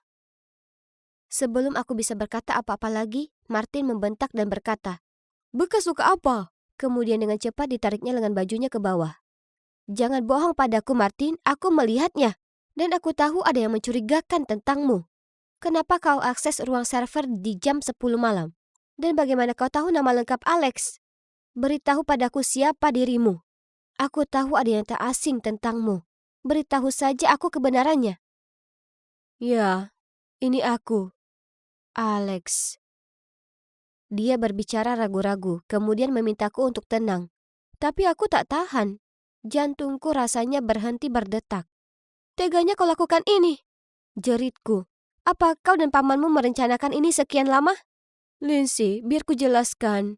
Ku jalani operasi plastik, tapi ini tak seperti yang kau pikir. Aku ada di pihakmu. Aku ingin menggulingkan pamanku dan mengembalikan perusahaan ke keluargamu. Percayalah padaku. Kemudian Martin, atau sebaiknya ku sebut Alex, memberitahu keseluruhan ceritanya. Ternyata, Tuan Garcia merencanakan semua untuk menyabotase bisnis keluargaku dan memanfaatkan Alex untuk membantu melakukannya. Dia bahkan mengarang cerita bahwa terjadi perseteruan antara dua keluarga kami dan bahwa ayahku mencoba membuat bangkrut keluarga Alex yang membuat orang tuanya diambang keputusasaan. Tentu saja ini membuat Alex marah karena dia sangat protektif dengan keluarganya dan terpupuk di dirinya keinginan kuat untuk balas dendam. Tapi setelah membantu pamannya mengambil alih bisnis keluargaku, dia menemukan tak hanya Tuan Garcia itu bukan pamannya, tapi ternyata dia, Alex, juga seorang yatim piatu. Rupanya, Tuan Garcia tak ada hubungan darah dengan Alex. Dia pun tak tahu apapun soal almarhum orang tua Alex. Pria pendengki itu memanipulasi orang dengan cara apapun untuk keuntungannya. Alex merasa jijik telah dimanfaatkan dan dibohongi seperti ini. Jadi dia bertekad membalas dendam ke pamannya dengan mengganti identitasnya dan mengungkap semua untuk membawa keadilan untuk keluargaku. Dia lalu tunjukkan padaku semua yang dia dapat dari file rahasia. Semua trik kotor yang Tuan Garcia pakai untuk menyabotase dan mengambil alih perusahaan. Dia bahkan telah membawa perusahaan ke jalan yang salah melalui banyak sekali tindakan ilegal. Tapi kemudian Alex memberitahu bahwa sebelum jadi Martin, dia membeli sejumlah saham. Dan sekarang dia akan mentransfernya padaku supaya bisa kuambil alih perusahaan keluargaku. Aku tak percaya ini. Aku langsung tunjukkan semua bukti ke jajaran direksi. Dan segera semuanya terselesaikan. Akhirnya, Tuan Garcia tak hanya didepak dari perusahaan, tapi dia juga dijatuhi hukuman penjara atas praktek bisnisnya yang tidak etis. Dan itu semua berkat Alex. Orang yang paling kutaruh dendam adalah orang yang paling membantuku mendapatkan kembali semua yang telah hilang. Sedangkan aku dan Alex, ya, sudah jelas kami masih punya perasaan terhadap satu sama lain. Tapi setelah semua yang kami lewati, kurasa yang terbaik adalah memberi waktu sebelum kami kembali berhubungan. Ditambah, Tom mengaku dia menyukaiku, yang tentu saja sudah jelas. Tapi aku tak ingin membuatnya kecewa. Hanya waktu yang akan menjawab apakah aku dan Alex memang ditakdirkan bersama. Aku berdiri di sini di hadapan kalian semua, mengenang kembali warisan 4 tahun yang telah kita buat bersama. Apakah kalian melihatnya? Gadis dalam gaun wisuda yang memberikan pidato luar biasa itu? Ya, itu aku, Taylor Flores. Lihatlah orang tuaku, mereka terlihat sangat bangga padaku. Oh, tapi aku tidak akan pernah melupakan wajah ini. Ini Jonas, musuh bebuyutanku. Kami adalah dua siswa terbaik di sekolah kami dan telah bersaing satu sama lain sejak lama. Tapi, sayang sekali Jonas, kamu kalah dalam pertarungan terakhir, karena akulah yang diminta memberikan pidato kelulusan, bukan kamu. Dapat dikatakan bahwa aku sudah menyiapkan semuanya setelah SMA. Pertama, aku akan pindah ke New York untuk kuliah di perguruan tinggi paling bergensi di kota itu, jurusan bahasa Inggris tentunya. Kemudian, ketika aku lulus kuliah, aku akan menulis novel pertamaku dan menerbitkannya secara aklamasi dan berjaya. Nah, itulah yang aku sebut sebagai rencana yang sempurna. Tunggu saja. Kalian akan melihat wajahku di ribuan sampul buku. Waktunya Taylor Flores telah tiba. Aku ingin halaman-halaman itu selesai paling lambat hari Jumat. Jika tidak, bersiaplah untuk pemotongan gaji bulan ini. Aku benci deadline. Seperti yang kalian lihat, hidupku tidak berjalan sesuai rencana. Kalian tanya apa yang salah? Nah, setelah aku lulus kuliah, aku mengejar impianku menjadi penulis. Tetapi setiap agen dan penerbit yang aku kirimi novelku menolaknya. Aku terus memaksakan diri untuk menulis lebih banyak. Tetapi akhirnya aku mengalami writer's block. Aku tidak bisa lagi membuat cerita. Jadi aku memutuskan untuk beralih menulis untuk surat kabar. Dulu aku berpikir jika aku harus menulis untuk sebuah surat kabar, setidaknya surat kabar itu akan terkenal. Tapi hidup bukanlah dongeng.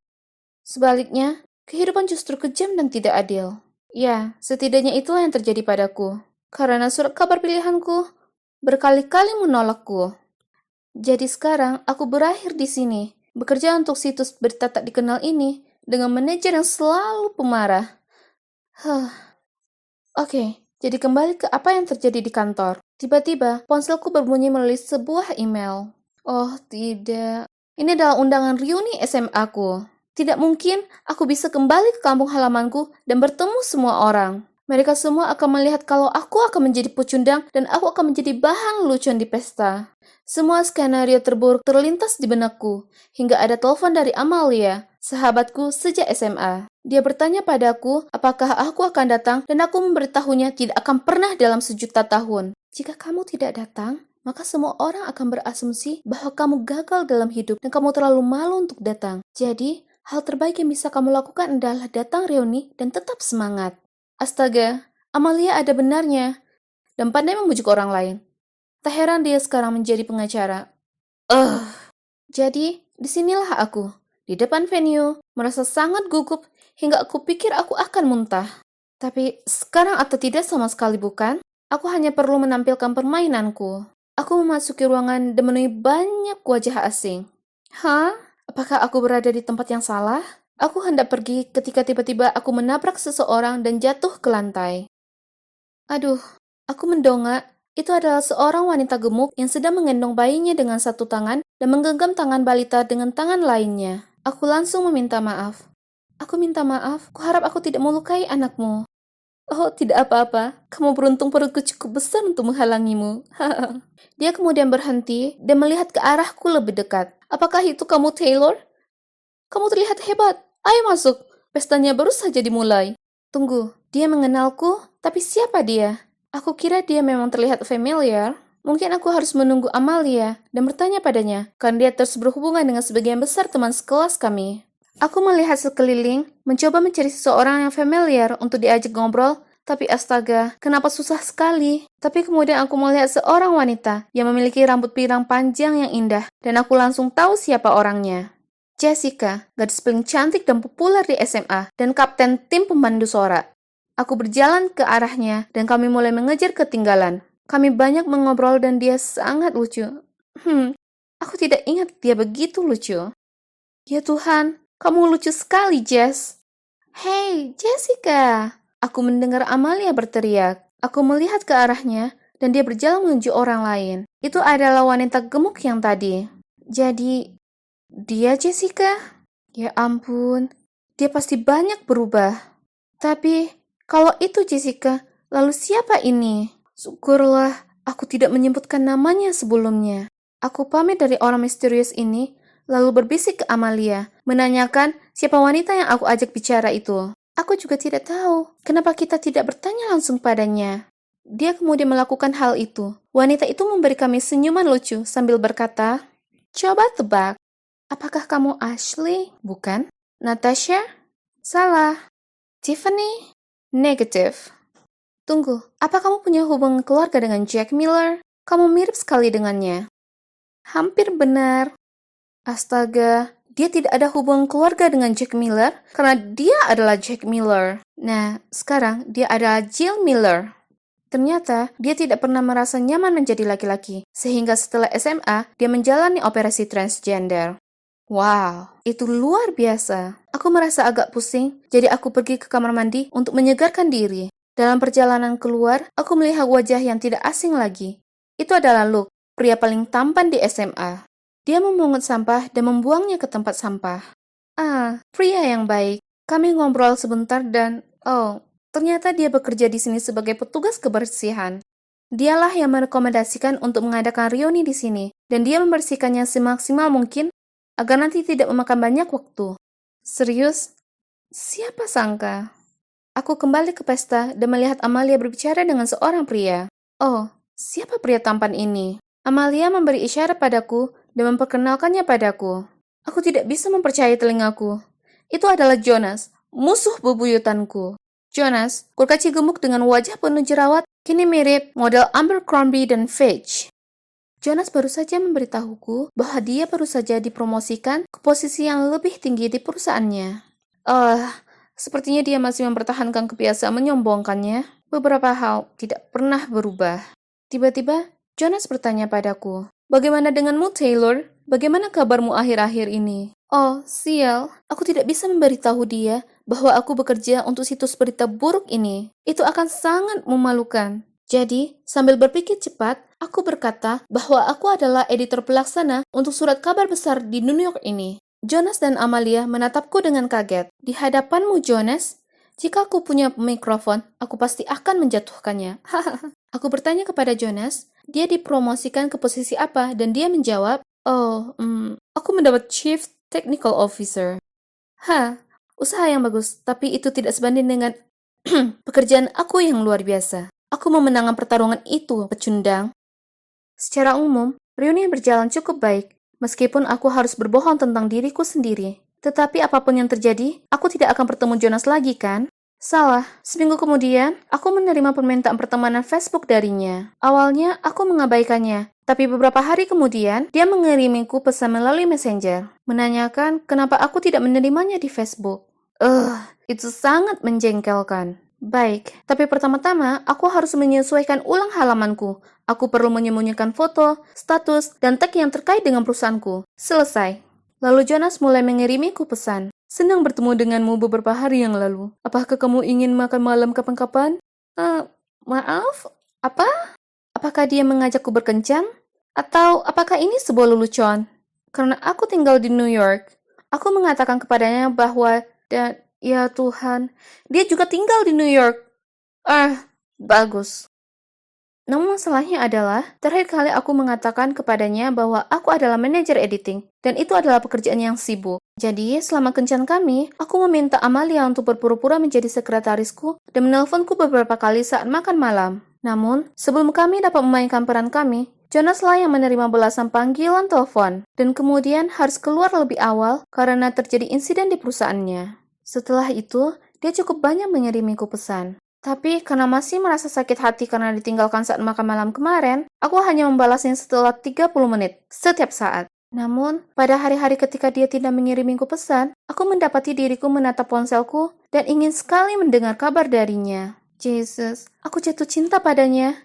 Jonas? Kenapa Jonas? Aku tidak bisa memahami diriku sendiri lagi dan tidak mampu menghentikan perasaanku. Jadi, saat dia bilang dia menyukaiku, aku bilang aku juga menyukainya. Dan tak lama kemudian, kami menjadi pasangan. Awalnya menyenangkan, tetapi kemudian Jonas bersikeras agar dia mengantarku ke tempat kerja dan menjemputku. Oh, tidak. Tentu saja aku menolaknya, tapi dia tidak mau menerima jawaban tidak. Jadi, ketika Jonas menurunkan aku di kantor palsu, aku harus lari. Tidak, aku harus sprint 5 blok ke kantor asliku agar tiba tepat waktu. Dan kemudian di malam hari, aku harus berangkat 30 menit lebih awal untuk kembali ke kantor lain dan menunggu dia menjemputku. 3 kesempatan pertama, aku bisa mengatasinya, tetapi Jonas ingin mengantarku ke tempat kerja setiap hari. Cukup, aku perlu istirahat dari semua ini. Akhirnya, aku menemukan alasan. Aku membeli sepeda dan mengatakan kepadanya bahwa aku ingin bersepeda ke tempat kerja karena itu baik untuk kesehatanku. Phew. Aku tidak punya waktu lagi untuk berlari 5 blok setiap hari karena aku harus mempersiapkan wawancara penting. Oh ya, aku melamar ke surat kabar impianku lagi. Jika aku masuk, aku tidak perlu berbohong kepada Jonas lagi. Dan untungnya, wawancaraku berjalan cukup baik. Aku tersenyum ketika aku berjalan menuju lift. Awalnya, cuma ada aku aja. Lalu, sekelompok karyawan masuk. Lift hendak menutup ketika tiba-tiba dari luar, seseorang meletakkan tangannya di antara pintu. "Mohon tunggu." Dan saat itulah, aku melihat wajah yang familiar. Jonas! Mata kami bertemu, dan kami berdua tampak terkejut. Kemudian, salah satu karyawan berkata kepadanya, "Hei bos, aku sudah menyelesaikan laporannya dan akan mengirimkannya kepadamu malam ini." Apa? Kenapa pria itu berkata seperti itu padanya? Ketika lift mencapai lantai dasar, aku segera berlari keluar. Jonas berlari mengejarku, memegang tanganku dan berkata, "Tunggu, biar aku jelaskan." Apa yang perlu dijelaskan? Kita berdua berbohong satu sama lain. Jonas memelukku dan berusaha membuatku tetap tenang. Lalu dia mulai menceritakan semuanya padaku. Ya Tuhan, ternyata dia adalah manajer editor surat kabar ini.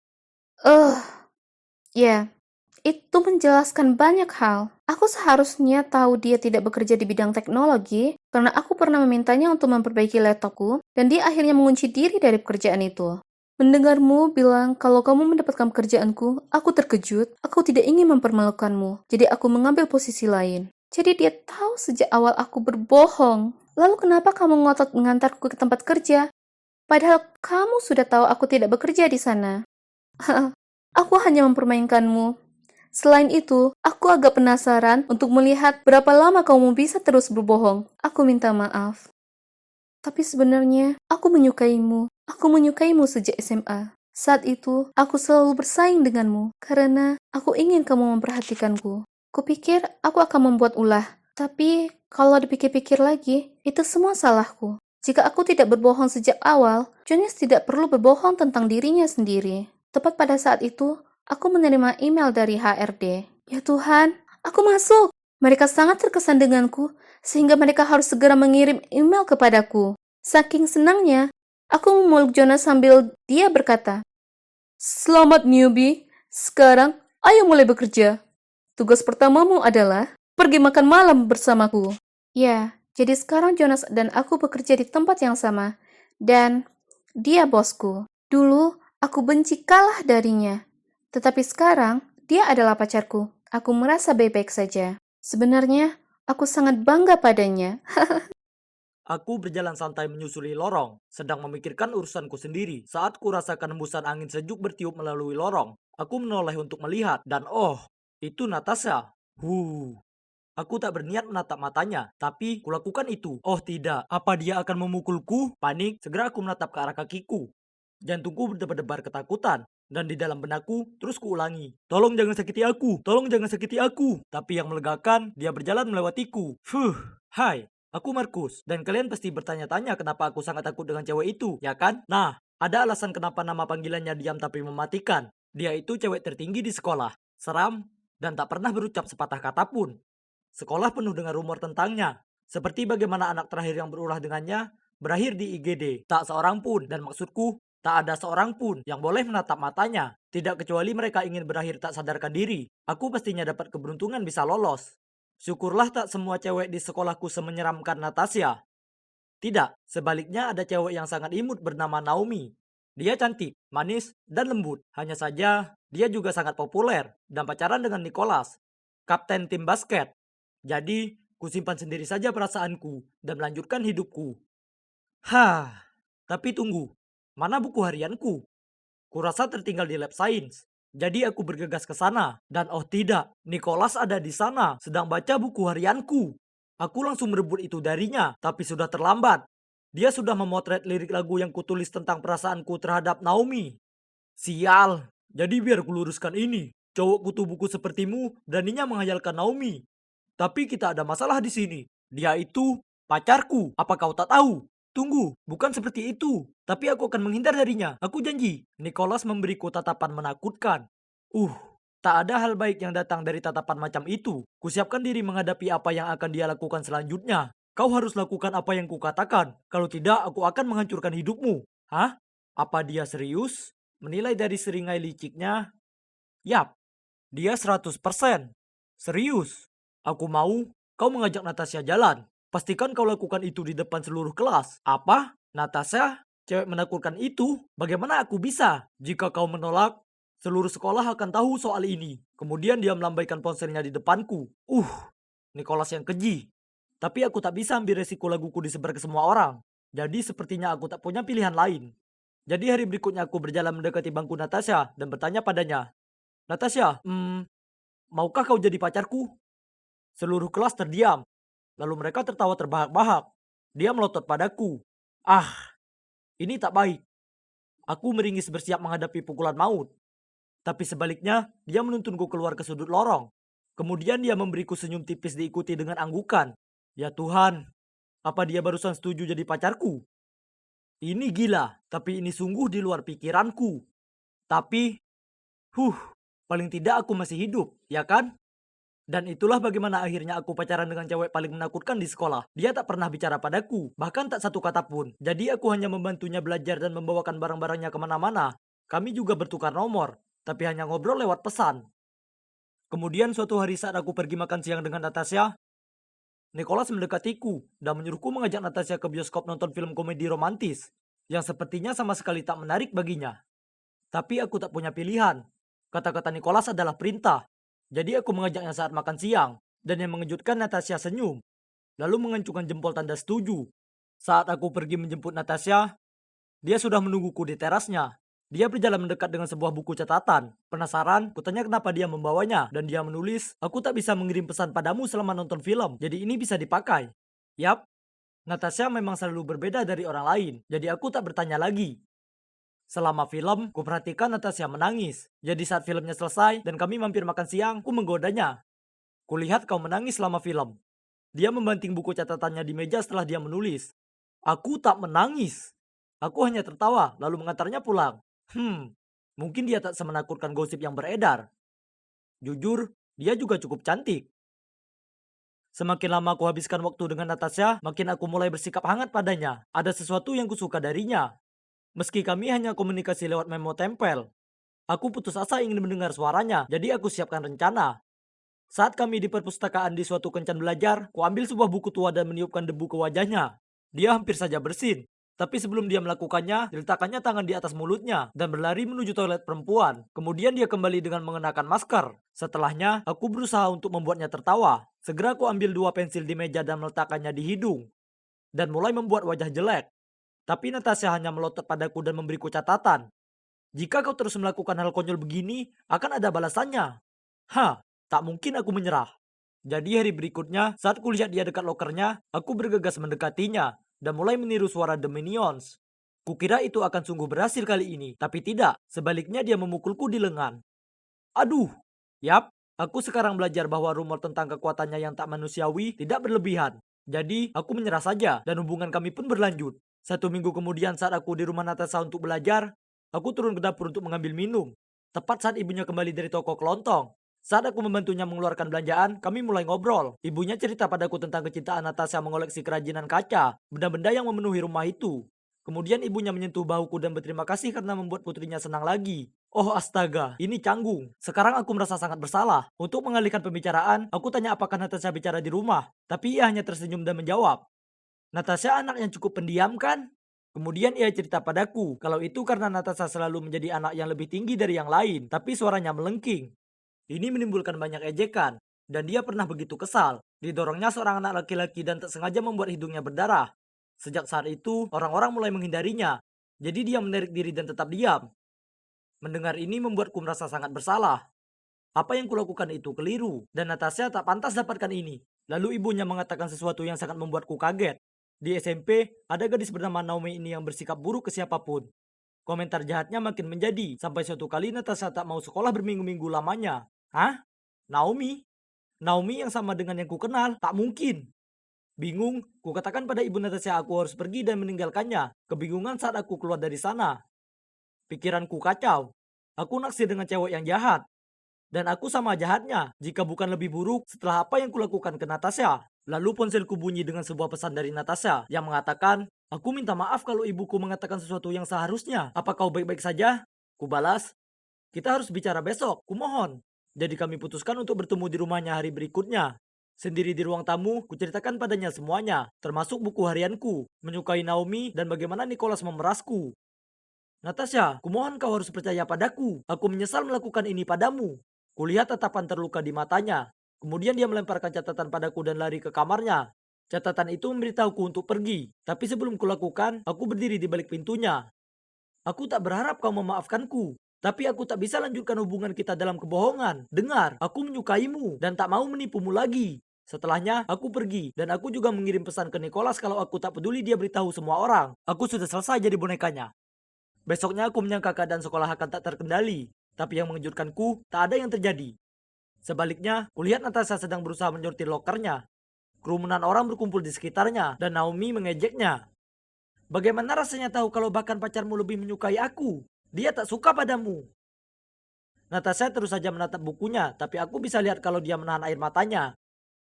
Geram, aku mendorong melewati mereka semua dan menyuruh Naomi berhenti. Dia hanya berkata dengan bercanda, Kau tahu, kalau kau ingin pacaran denganku, kau bisa tanya saja. Kau tak perlu repot menghabiskan berbulan menderita dengan orang sawah raksasa ini. Kau benar, aku memang menyukaimu dulu saat kukira kau ini orang yang baik. Tapi sekarang aku tahu dirimu yang sebenarnya. Kau ini pecundang yang hanya merasa hebat saat mengorbankan kesengsaraan seseorang. Dan aku bisa tahu kenapa targetmu Natasha terus. Karena dia punya dua hal yang kau takkan punya. Hati yang sungguh tulus dan jiwa yang penuh kasih. Setelah itu, ku tarik Natasha pergi dan ku katakan padanya betapa aku menyesal. Tapi dia bahkan tak melirikku dan hanya berjalan pergi. Beberapa hari kemudian setelah kelas olahraga, aku hendak pergi ke ruang lokerku saat teman sekelasku dan tim mendatangiku. Markus, tolong bantu aku bawa peralatan olahraga ini ke gudang. Aku sakit perut. Dia memegangi perutnya lalu segera berlari pergi. Tanpa banyak pikir, ku kemasi peralatan dan membawanya ke gudang. Segera setelah kuletakkan, kusadari kalau Nicholas, Naomi, dan beberapa cowok dari tim basket sedang menungguku di sana. Oh Markus, apa kau benar suka dengan Natasha? Yang aneh itu, aku tak menyangka itu. Dan kemudian sekelompok itu mulai tertawa terbahak-bahak. Kau tak berhak berkata seperti itu padanya. Lihat dirimu sendiri. Wah, apa kau membelanya? Lalu dia menoleh ke Nicholas. Sayang, tunjukkan padanya siapa bosnya di sini. Lalu dikeluarkannya ponselnya dan mulai merekam. Nicholas menyeringai, lalu menarik kerah kemejaku dengan satu tangan dan mengulurkan tinjunya ke arahku dengan tangan satunya. Aku berusaha berontak tapi tak bisa lepas. Dia terlalu kuat. Tahu aku akan tamat, kupejamkan mataku dan menunggu bogemnya. Tapi tiba-tiba muncul suara keras. Stop! Kubuka mataku dan melihat Natasha dan seorang guru berdiri di depan pintu. Ternyata dia tak sengaja dengar Dante membual tentang rencana Nicholas. Jadi dia datang menyelamatkanku. Aku melihat ke arahnya dengan penuh rasa terima kasih, tapi dia berpaling menghindari tatapanku. Sementara Nicholas buru-buru melepas kerah bajuku dan berbohong ke guru kalau kami hanya ngobrol. Tapi tentu saja, ia tak mempercayainya dan menyuruh mereka semua ke ruang penyelia.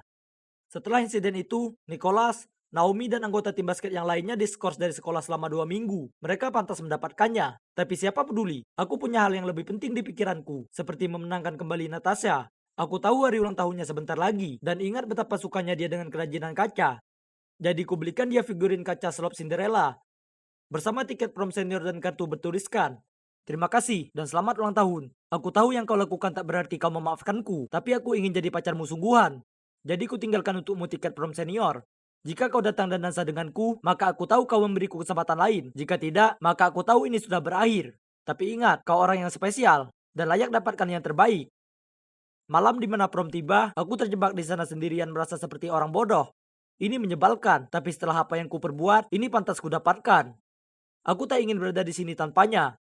Jadi aku bersiap pergi. Tapi kemudian teman sekelasku menepukku di pundak dan memberi tanda agar aku berbalik. Ya Tuhan, itu Natasha dengan gaun merah tua yang paling indah. Dia jalan mendekatiku lalu mengulurkan tangan yang mengajakku berdansa. Dan tentu saja, aku diterima. Saat lagu berakhir, dia mencondongkan badannya dan berbisik padaku, "Terima kasih, pahlawanku." Bisa dikatakan kalau itu merupakan malam paling membahagiakan dalam hidupku. Karena malam itu membawaku mendapatkan pacar terbaik yang pernah ada. Oh, dan sebenarnya suaranya sangat imut. Meskipun dia merasa kesal padaku saat ku beritahu dia itu. Haha.